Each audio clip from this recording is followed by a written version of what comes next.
Shalom Ubracha, nous poursuivons avec la 6e Mishnah de Masechet Shvit Perek Dalet, le 4e Perek. Alors la Mishnah nous enseigne toujours concernant le din de couper les branches d'un arbre. À Mezanev Bagefanim. Mezanev Bagefanim, c'est celui qui va couper. Zanev, c'est un peu le chant de Zanav, comme les queues, c'est-à-dire des petites queues de Gefanim, c'est-à-dire de la vigne, afin que le tronc puisse grossir et puisse mieux pousser. Ou alors celui qui est Kotsetskanim, c'est-à-dire il va couper des roseaux, là aussi, pour que le roseau ensuite pousse mieux, soit plus large. Eh bien, Rabbi Yossé Aglili Omer Yachik Tefar. Alors bien sûr, on ne parle pas de quelqu'un qui le fait dans cet esprit.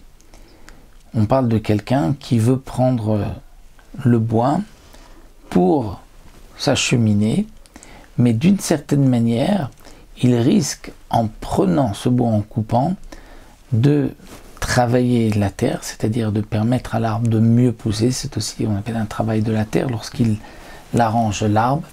Et donc, que va-t-il faire? Alors, Rabbi Yossé Aglili Omer Yachik Tefar. Pour Rabbi Yossé, il va s'éloigner un téphar, donc pas 10 cm à peu près du sol, et il va couper. Et donc dans ce cas-là, ce n'est pas interdit. Pourquoi ce n'est pas interdit dans ce cas-là? Parce que celui qui nous verra ne pensera pas qu'on est en train d'arranger le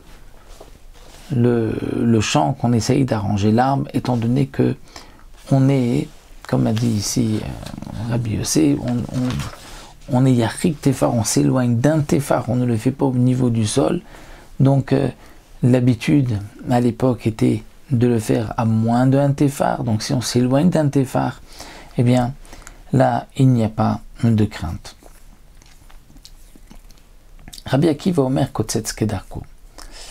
Rabbi Akiva dit non, on pourra couper comme on a l'habitude, c'est-à-dire Bekardom, même avec une sorte de hache, Obemagal, Obemegera, d'une scie, Magal d'une faux, Megera une scie, Bechol Mashir, avec ce que l'on veut.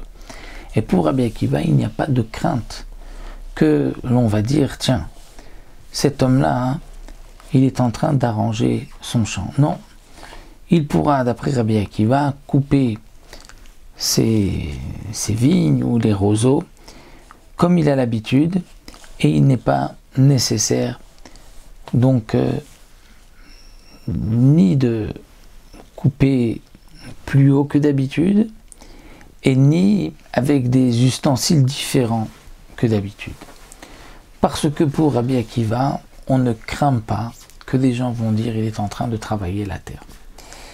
La Mishnah continue avec un autre din, Ilan Shenifshar, c'est-à-dire un arbre Shenifshar qui s'est fendu. Koshrim Otobashvit, on a le droit de l'attacher pendant la Shemitah pour ne pas qu'il s'ouvre plus. Lo Sheyale la Shelo Yosif, mais non pas Sheyale, c'est-à-dire pour que l'arbre puisse se recoller, mais la Shelo Yosif, c'est-à-dire pour ne pas qu'il continue de s'ouvrir. Donc on va l'attacher, mais on ne va pas coller les deux morceaux qui se sont séparés.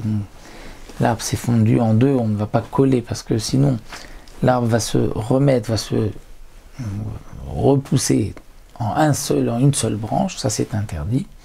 Mais de faire en sorte que ça ne s'élargit pas plus, ça c'est permis, c'est ce que le Tana de la Mishnah donc nous enseigne ici.